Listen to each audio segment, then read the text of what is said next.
किसी मौलवी से जाके पूछो कि नबी की कब्र कहाँ है, फरमाते नबी के घर में। तो जो खुदा नबी के घर में दाखिल नहीं होने देता, दफनाने की इजाजत किसने दी थी? किसने दी थी इजाजत?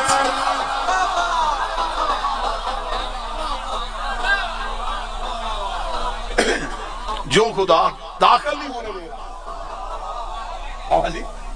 जो अल्लाह नबी के घर में दाखिल नहीं होने दे रहा, आप हमें बता दें कि इजाजत दी थी नबी ने, इजाजतनामा दिखा, तो फिर कुरान की सरीहन खिलाफ वर्जी नहीं होगी। खुदा तो दाखिल नहीं होने दे, इतना सख्त है खुदा। खुदा कह रहा अगर जाना पड़ भी जाए फौरन उठ के आना, ज्यादा देर वहां बैठना ना। अगर नबी खाने पे बुलाए उसके घर के बर्तनों को भी नजर उठा के ना देखना।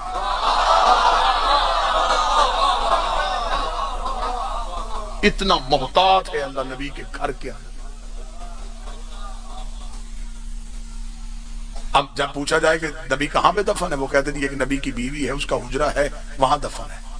अच्छा, हुजरा बीवी की मलकियत हो गया, जगीर सहारा की मलकियत नहीं होगी। कहां लेके जाए फिर इन हकाइक को? आपने नहीं सुने तो फिर कौन कौन सुनेगी?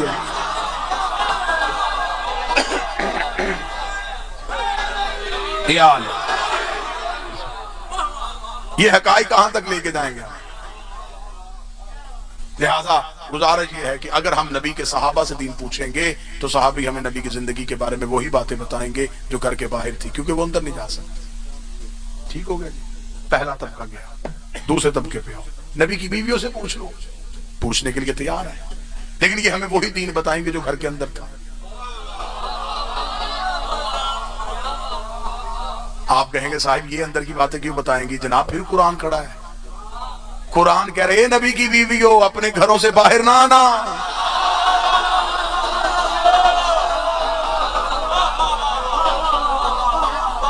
कुरान क्या है?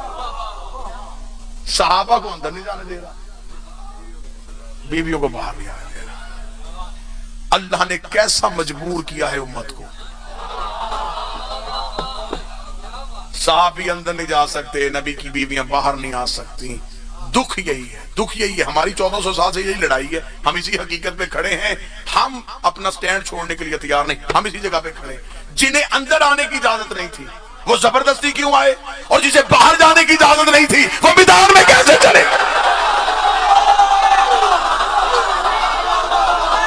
हमारा मौक़िफ़ गलत है तो हमें रोको। कुरान की सरीहन खिलाफ वर्जी।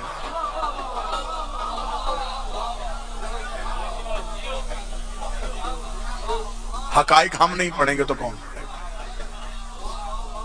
जंतर मंतर तो मुझे नहीं आता कि मैं आपको सिर्फ ये कहूं। हकाइक पहुंचे ना, हकाइक पहुंचे, नस्लों तक गुफ्तगू जाए, हकीकत पहुंचे, हक पढ़ें। हमें पाकिस्तान के आईन ने इजाजत दी है कि हम अपनी चार दीवारी के अंदर अपना अकीदा तो पढ़ सकते हैं। आप अपने बच्चों के लिए ट्यूटर हायर करते हैं, क्यों करते हैं? कि वो हमारे बच्चे को इल्म सिखाए। हम अपनी जान हथेली पे रख के क्यों आते हैं? ताकि अपनी अगली नस्ल तक अकीदा पहुंचाए। अगर हम मसलहत की खातिर खामोश हो गए तो आइंदा नस्लें गूंगी पैदा हो जाएंगी। बच्चा माहौल से सीखे, उसे आज हम अगर अपने अकीदे पे डटना दिखाएंगे तो वो बहस करने के लिए तैयार होगा। ठीक हो गया जी?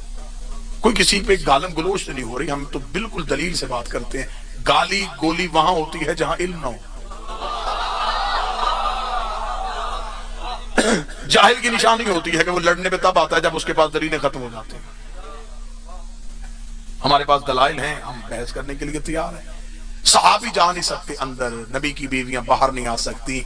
घर में बैठ के बात करनी है तो मोहब्बत से कर लेते हैं, किसी अदालत में जाना है तो बहस कर लेते हैं, मुनाजरा करना है तो हम मुनाजरा करने के लिए तैयार हैं। अल्लाह की अदालत में जा तक हर एक अदालत में हम मनवाने के लिए तैयार हैं कि हम दीन सहाबा से इसलिए नहीं ले रहे कि सहाबी घर के अंदर नहीं जा सकते, बीवियां घर के बाहर नहीं आ रही। मजबूरी हमारी अहले बैत इसलिए बन गए हैं कि नबी घर में होते थे, ये गोद में होते थे, नबी मस्जिद में होते थे, ये पुष्प पे होते थे, नबी बाजार में होते थे, ये कांधों पे होते थे।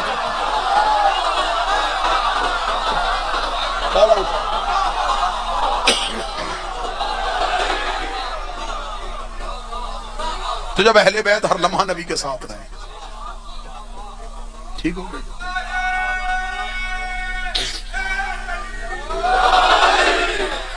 मौजू का तसलसल बेहतर, तो आगे चले जी।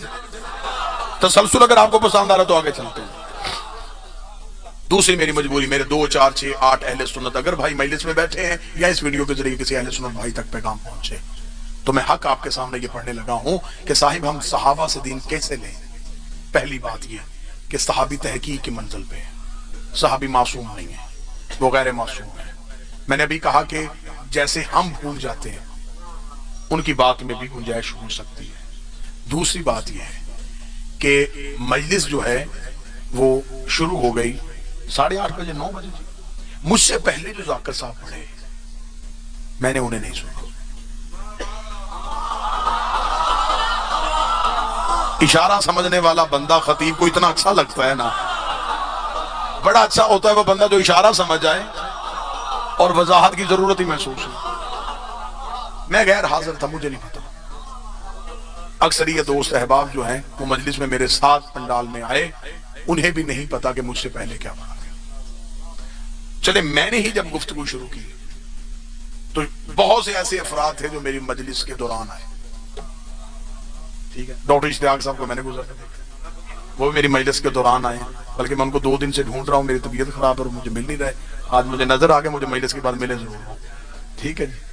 अब मैं गुजारिश ये करूं कि जो बंदा मजलिस में मौजूद नहीं था उसे क्या पता कि मैंने पहले 10 मिनट क्या पढ़ा।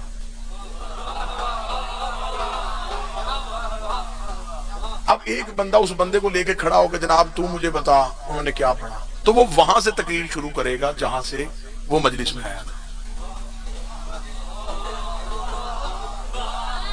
बात पहुंच गई है। जो बंदे अभी तक चादरों की ओट में हैं तो उनके लिए जुमला कह दूं, हम सहाबा से दीन कैसे पूछे, कोई 40 साल के बाद मुसलमान हुआ। ये सुन के बोलना था आपने, इतनी देर से मैं इशारा दे रहा था। जो 40 साल के बाद 40 साल के बाद आया, 35 साल के बाद आया, 50 साल के बाद आया, तो वो हमें दीन कहां से शुरू करेगा? जहां से वो आया। पिछला दीन हम किससे लें?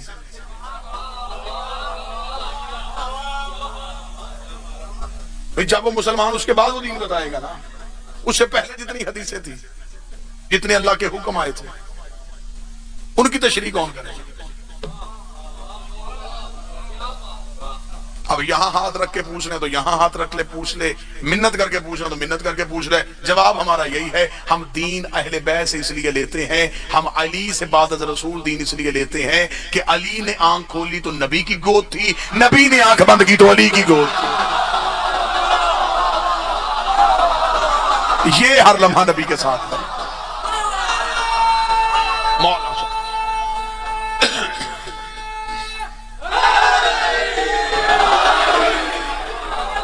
ये हर लम्हा नबी के साथ। बल्कि अमीर अल मोमिनीन का नहजुल बलागा में जो खुतबा है वो खुतबा सोने की कलम से लिखने वाला। मौला फरमाते हैं कि मैं बचपन में नबी के पीछे ऐसे चलता था, हाय हाय, जैसे ऊंटनी का बच्चा अपनी मां के पीछे चलता। हाय हाय हाय हाय। मैंने इतना नबी के मैं साथ रहा हूं, इतना नबी के साथ रहा कि आप क्यों मौला अमीरुल मोमिनीन ने ऊंटनी की मिसाल दी। ये नहीं कि अरब में ये जानवर था तो इसलिए ऊंटनी की मिसाल दी, नहीं। हर जानवर की औलाद में ये चीज है कि अगर वो मां के पीछे चले, मसलन भेड़ का बच्चा मां के पीछे चल रहा है तो वो खेत में जा सकता है।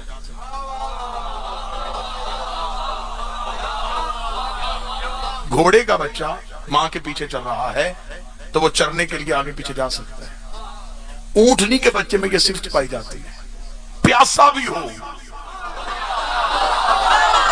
जब तक मां ना रुके वो नहीं रुकता। अमीर अल मोमिनीन ने फरमाया मैंने अपनी मर्जी नहीं की, मैं नबी के पीछे रहा हूं, मैं नबी के पीछे पीछे चला। फिर अहले सुन्नत किताबों में ये मौजूद है कि मौला अमीर अल मोमिनीन ने रिसालत मां की जुबान चूसी। आपने हजरत अबू हुरैरा से रवायत इसलिए ली है कि उन्होंने जूठा दूध पिया था। जूठा दूध पीने वाले से आपने 5000 हदीसें ले ली, जिसने जुबान चूसी उसने आपने एक हदीस भी नहीं ली।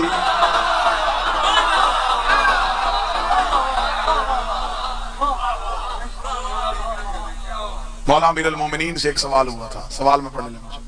मौला से एक सहाबी ने पूछा, या अली, रसूल ने फरमाया था कि जिक्र वाली होने इबादत, अली का जिक्र करना इबादत है। मौला ने फरमाया बेशक ये हदीस से रिसालत माप है। सवाल देखिएगा सर, सवाल देखिए, उससे कहा इबादत किसकी होती है? कितना मुश्किल सवाल। मौला इबादत किसकी होती है? फरमाया अल्लाह की। उससे कहा जिक्र तेरा करें, इबादत अल्लाह की कैसे? चेहरा तेरा देखे, इबादत अल्लाह की कैसे? अगर तेरा चेहरा देखने से अल्लाह की इबादत होती तो फिर मान कि शिर्क आ गया। इबादत अल्लाह की चेहरा तेरा देखा। या अली, आपका चेहरा देखने से उसकी इबादत कैसे हो जाती है? अमीरुल मोमिनीन फरमाया सवाल बदल, मेरा चेहरा देखना अल्लाह की इबादत है। उसने कैसे? फरमाया अगर मेरा चेहरा है तो मेरी इबादत है, अगर उसका चेहरा है तो उसकी इबादत है। अगर तो ये चेहरा मेरा है तो फिर है मेरी इबादत, अगर चेहरा ही उसका है।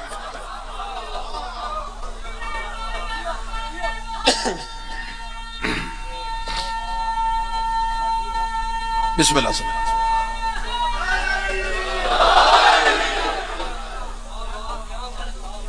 अगर मेरा जिक्र अल्लाह के जिक्र के अलावा है तो फिर मेरा जिक्र मेरी इबादत है। अगर मेरा जिक्र ही उसका जिक्र है तो फिर मेरा जिक्र भी इबादत है। लिहाजा हमें दीन उससे लेना है कि जिसमें तहकीक भी नहीं है, जिसमें गलती की गुंजाइश भी नहीं है, और जो हर लम्हा रसूल के साथ रहा है। हजारों दफा नहीं लाखों दफा मिसाल इस कौम के सामने दे चुका हूं, बार बार इसलिए दोहराता हूं कि शायद ये दलीलें जो होती हैं, किताबों से दलील दी हुई बंदे कह देते हैं कि ये तहकीक गलत है, ये रावी अच्छा नहीं है, ये किताब मुस्तनद नहीं है, ये रवायत बड़ी ज़ईफ है। मैं कोशिश किया करता हूं कि अपनी तकारीर को दलीलों से सजाऊं, क्योंकि दलील जो होती है ये कभी रद्द नहीं होती। दलील की रद्द हमेशा दलील से या तो उसके मुताबिक दलील लेके जाए। मैं बार बार दलाइल इसलिए दोहराता हूं, मैं तकरीर की, मैंने अभी मिसाल दी, इतने लोग भूल गए, आप भूल गए, आपको नहीं खबर। ये पता है कि मौजू क्या है, ये नहीं पता कि लफ्जों की तरतीब क्या है, लफ्जों का रब्त क्या है।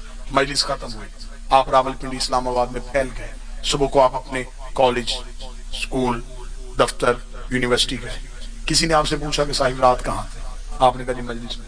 कहाँ थे तहजीब भाई? दरबार शाह चंचराग में था। वहां क्या था? वहां मजलिस थी। किसने पढ़ी थी? फैसलाबाद से खतीब आया था। उसने क्या पढ़ा? अब जिसने आपसे पूछा वो गैर हाजिर था।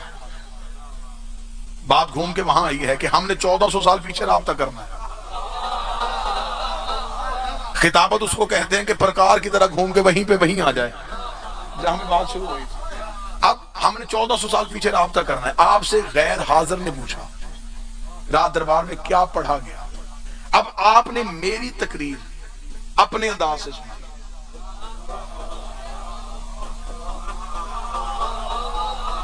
अपने अंदाज से सुनाई ना आपके पास वो लफ्जों की तरतीब थी, आपके पास एक मौजू था कि इस टॉपिक पे बात हो रही थी, इस आयत को पढ़ा जा रहा था, ये पॉइंट्स थे, इस पे गुफ्तगू हो रही थी। अब इसके आगे जो आपने तशरीहात की वो आपकी जाती थी।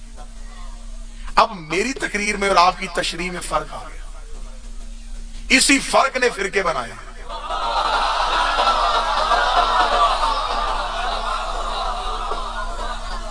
गुफ्तगू नबी की थी, तशरीह लोगों ने अपनी मर्जी की, फर्क आ गया। मसलन मुझसे कोई पूछे कि जनाब आपने ये लफ्ज के मैंगो, जी मैंने तो नहीं कहा, जिसने मुझे बताया मैंगो, आपको जिसने बताया वो ठीक नहीं है, उसने अपनी अकल के मुताबिक बताया। मेरी गुफ्तगू का सियाको सवाल ये नहीं था, मैं जिस पसे मंजर के तहत गुफ्तगू कर रहा था वो पसे मंजर ही ये नहीं, मैं तो इस मौजू पे बात कर रहा था। अब जितनी अपनी गुफ्तगू को मैं वजाहत कर सकता हूं, आप में से कोई वजाहत नहीं कर सकता। इसका मतलब है कि अगर दीन निकला है नबी की जुबान से, वजाहत वो करेगा जो नबी जैसा होगा।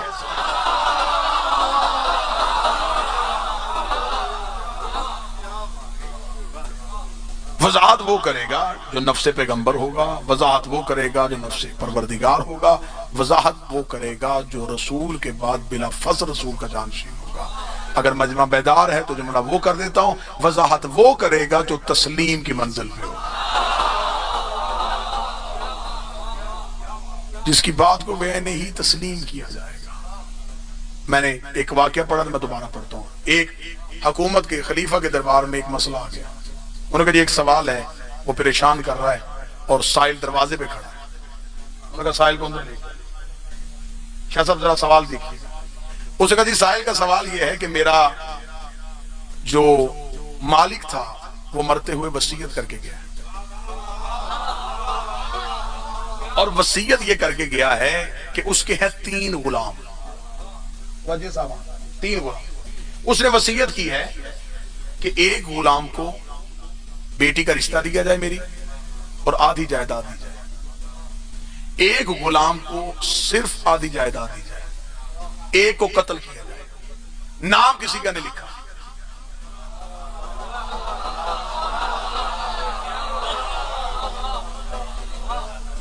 नाम किसी का नहीं लिखा, बस ये वसीयत कर गया है और वो दुनिया से चला गया है। अब तीनों गुलाम जो हैं वो दावेदार हैं, जायदाद भी हमें चाहिए, रिश्ता भी हमें चाहिए, मरने को कोई तैयार नहीं। ये शुरू से आदत है, मालिक चला जाए तो गुलामों को जायदाद का लालच हो जाता है।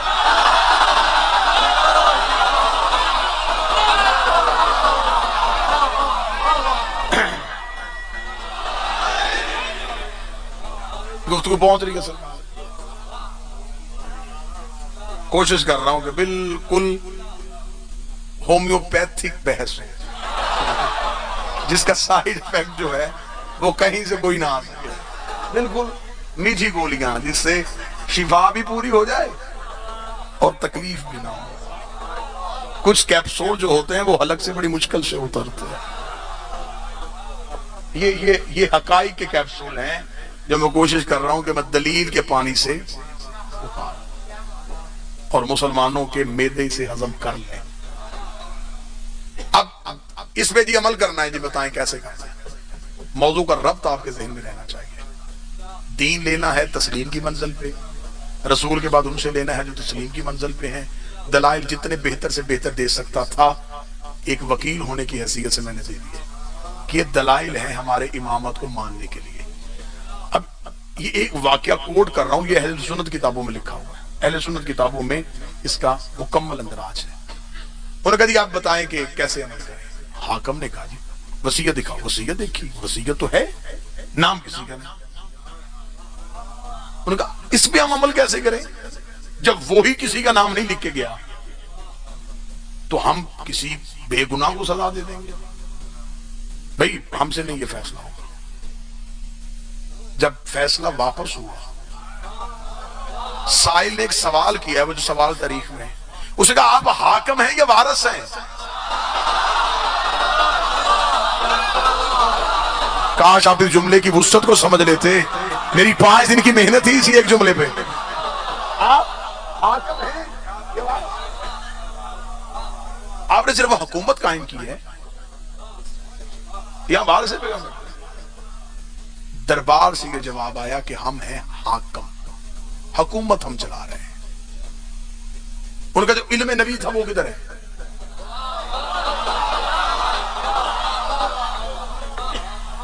घर में। साहिल वारिस के दरवाजे की जानब चला, नौकर के जरिए, सहाबी के जरिए अमीर अल-मोमिनीन को इतला दी गई कि साहिल दरबार में गया था वसीयत लेके और वापस खाली आया। अमीर अल-मोमिनीन ने घर में बैठ के इस मसले का जवाब नहीं दिया। अमीर अल-मोमिनीन ने कहा कि उसे कहो दरबार में पहुंचे, मैं आ रहा हूं।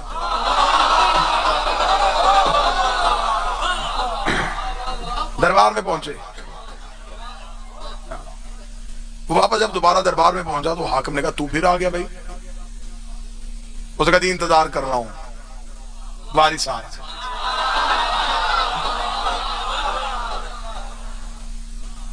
खिताबत में जुमले ही होते हैं, पत्थर तो खतीब के हाथ में होते हैं कोई नहीं कि वो मजमे को मारे और मजमा बोले। लफ्ज कह रहा हूं, तहकीक वाले खामोश बैठे थे, तस्लीम वाला आ गया। तहकीक वाले खामोश थे, तस्लीम वाला। अमीर अल मोमिनीन आए, आवाज जमीन पे खत कर रही थी, चेहरे पे जलालत। दरबार में आए अमीर अल मोमिनीन ने देखा जलाले अली की वजह से हाकिम तख्त से खड़ा हुआ, दरबारी खड़े हुए। मौला उनकी तरफ मतवज्जे नहीं हुए। मौला साहिब ने कहा तेरे पास वसीयत है? वसीयत थी। मौला अमीर अल मोमिनीन ने कहा गुलाम किधर है? याली बाहर खड़े। फरमाया कंबर एक गुलाम को लेके। पहला गुलाम अली के सामने आया। तू गुलाम है? जी। अच्छा, ये क्या करके गया तेरा मालिक? वसीयत नाम तो कुछ भी नहीं लिख के गया। ऐसी होती है वसीयत, ऐसे करके जाते हैं वसीयत। अली ने अपनी तलवार खेली, पकड़ तलवार, कब्र खोद उसकी, निकाल उसे, काट दे। उसे अमीरुल मोमिनीन का जलाल देखा। या अली तलवार अपने पास रखे, कुछ नहीं चाहिए मुझे।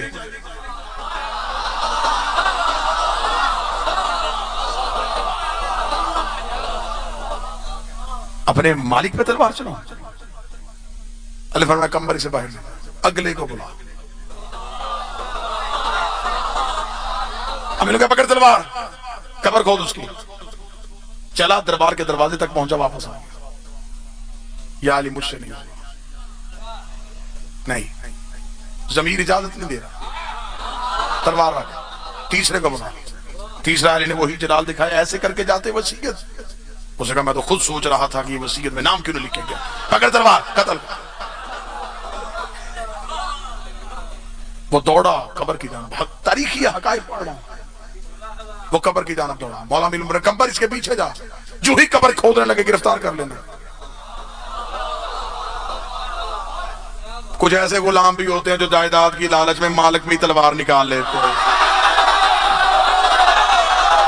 हाय हाय हाय हाय हाय हाय हाय। साहिबाने इशारा के लिए इशारा था। गिरफ्तार करके ले गया, गिरफ्तार होके वापस आया। तहकीक वाला खामोश था। उसने कहा यार ये क्या हुआ? फरमाया जिसने पहला इनकार किया था इसे रिश्ता भी दो, आधी जायदाद भी दो। जो आधे रास्ते से वापस आए इसे आधी जायदाद दो। जो कब्र तक पहुंच गया इसे कत्ल करो। ये कह के अमीरुल मोमिनीन जाने लगे। हाकिम ने खड़े होकर कहने लगा या अली इतनी जल्दी इतना आसान फैसला ऐसे कैसे कर दिया? मरहबा या अली, मरहबा या अली, मरहबा या अली। दरबार से मरहबा की आवाजें आ रही थी। अमीरुल मोमिनीन ने हाकिम की आंखों में आंखें डाली, आंखों में आंखें डाल करके कहा कि मैंने ये फैसला इसलिए किया है, मैंने इनकी रगों में वफा ढूंढी है। मैंने इनकी रगों में वफा ढूंढी है कि इनकी अपने मालिक के साथ वफा कैसी थी। जिसकी जितनी वफा हो वो उतना हकदार होता है। ये कह के अली दरबार से बाहर गए। कंबर ने पीछे मुड़ के हाकिम का चेहरा देख के कहा जो मुसलमान की वसीयत को नहीं जानते उन्हें मोहम्मद की वसीयत का क्या, उन्हें क्या इल्म के पैगंबर की वसीयत।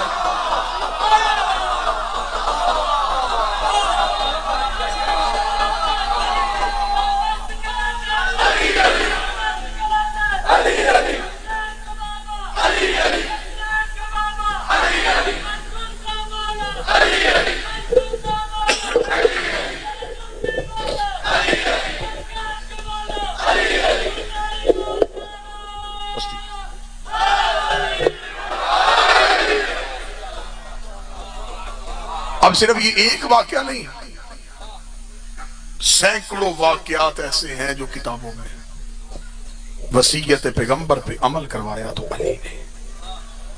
तो बाद रसूल हमें वो चाहिए जिसकी बात को आंखें बंद करके तस्लीम किया जाए। फिर जिनको तस्लीम किया जाता है उन पे दरूद पढ़ा जाता है। जिन पे दरूद पढ़ा जाता है वही लोग होते हैं जिनमें ये अहलियत होती है कि उन्हें अल्लाह हुज्जत इलाहिया बनाए, जिन्होंने पैगंबर की वसीयत पे अमल किया था। बेटे मैदानों में मारे गए, बेटियां बाजारों में मारे गए। इतना दीन पे खर्चा किसी नबी के बेटे का नहीं आया जितना दीन पे खर्चा अली की शरीफ बेटियों पर।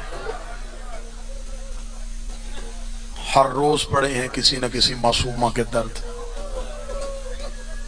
आज 2, 4, 6, 7 ने जितनी बर्दाश्त में हो सके वो सुनना उस शहजादी के दुख जो बाप की जीनत थी,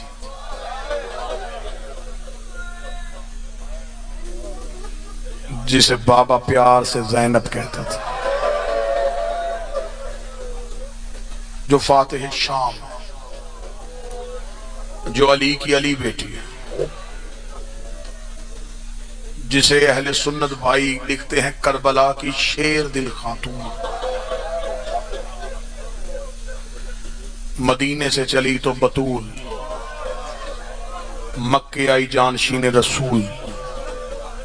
करबला 8 दिन हसन बनी रही, शाम गरीबा की रात अब्बास बनी।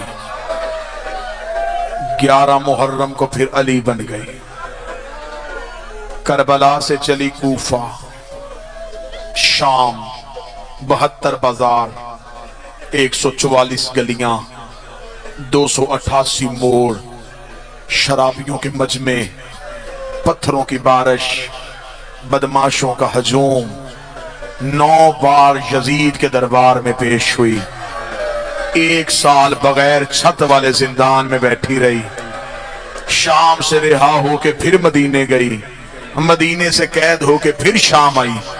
6666 मील नंगे पांव नंगे सर सफर करके 15 रजब को शाम की पहाड़ी पे आके रो के कहती, मेरे अल्लाह अब ज़ैनब थक गई, मेरे अल्लाह तेरा दीन बच गया, मुझे मां कहने वाला कोई नहीं बचा। मेरे अल्लाह नस्ल पैगंबर बच गई, मेरी नस्ल सिवा हो गई। आज पूरी दुनिया में किसी भी सैयद से जाके पूछो किसकी औलाद है, कोई कहेगा हसनी हूं, कोई कहेगा हुसैनी हूं, कोई कहेगा जाफरी हूं, कोई कहेगा नकवी हूं, कोई कहेगा तकवी हूं। किसी ने आज तक कहा है कि मैं ज़ैनबी सैयद हूं।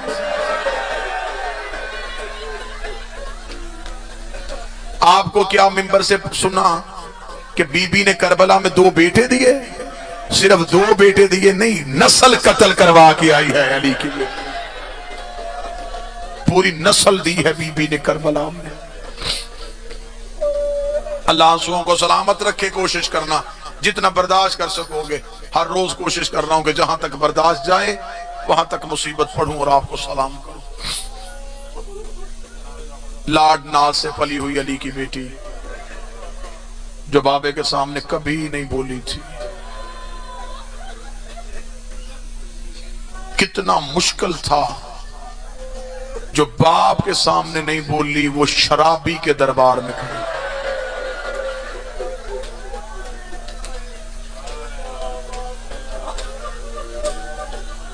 मैं हर रोज दुआ करता हूं, मेरा अल्लाह किसी की बेटी ना उजड़े, बेटियों पे मुश्किल वक्त ना आए। उस दरबार में गई जहां दरबार में जाने के लायक थी नहीं, बाजार से गुजरी नहीं, गुजारी गई।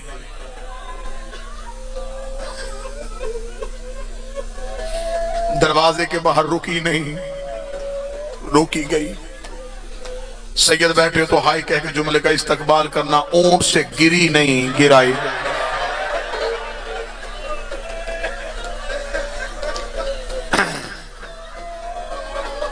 बादशाह हुसैन की इज्जत की कसम, मैं तो कोशिश करता हूं कि हर रोज आपको मुसीबत के वो पहलू सुनाऊं जो मिंबर से नहीं पढ़े जाते। सैयदों के दर्द के कुरान इतना वसी है, इसकी चंद आयतें पढ़ ली जाएं तो कारी का चेहरा जख्मी हो जाए। मैं कोशिश करूंगा, क्योंकि मखदूमा का तस्करा है, फातिह शाम का तस्करा है, जितना हो सके उतना छुपा छुपा के पढ़ूं।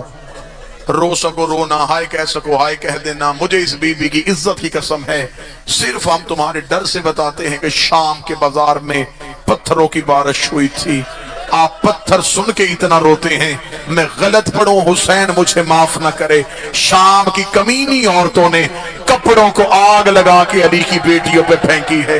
जिसके हाथ में गर्म पानी था उसने उबलता हुआ पानी फेंक दिया। सज्जाद कहते जब बाजार शाम अबूर किया, दीवार के साथ लग के खड़ी हुई अली की बहू बेटियां, सज्जाद कहते मैं पहचान ही नहीं सका इनमें अकबर की मां कौन है, असगर की मां कौन।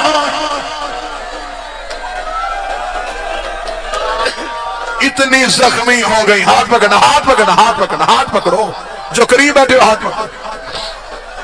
इतनी जख्मी हो गई अली और मुस्तफा की बेटियां। मैं जख्म पढ़ूं कलेजे फट जाएं, कैसे गुजर गई शाम के बाजार से। आप क्या समझते हैं कि आसान काम था?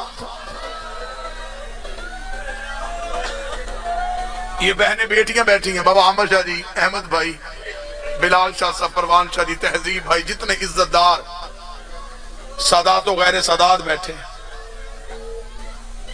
भाई बहन के साथ बाजार जाए ना खरीदारी की, बाबा जी बहन पीछे चलती है, भाई आगे चलता है। रश ज्यादा हो ना, आगे गुजरने वाले बंदों को भाई हाथ लगाता है, वो पीछे मुड़ के देखते हैं, वो कहते रास्ता दे मेरे साथ मेरी पर्दादार बहन है। शरीफ बंदे रास्ता दे देते हैं। पिंडी वालों मातम करो ना करो तुम्हारी अपनी मर्जी है। जिसने ज़ैनब का रास्ता बनाना था उसके हाथ बंधे हुए थे। वो हर मोड़ पे रो रो के कह रहा था रास्ता दो मेरे साथ अली की बेटियां आ रही, रास्ता छोड़ो मेरे साथ मोहम्मद की बेटी।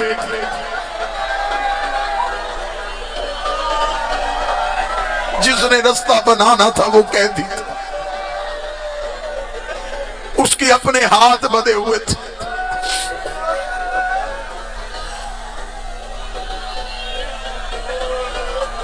इतना मुश्किल है बाजार शाम, इतना मुश्किल है बाजार शाम।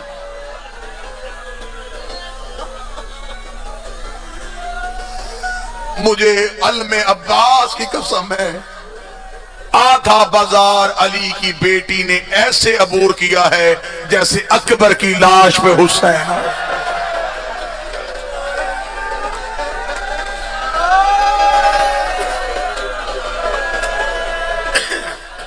मैं कोशिश कर रहा था मैं जितना छुपा सकूं उतना छुपाऊं। जिन आंखों ने अभी तक फुरात बाहर नहीं निकाला,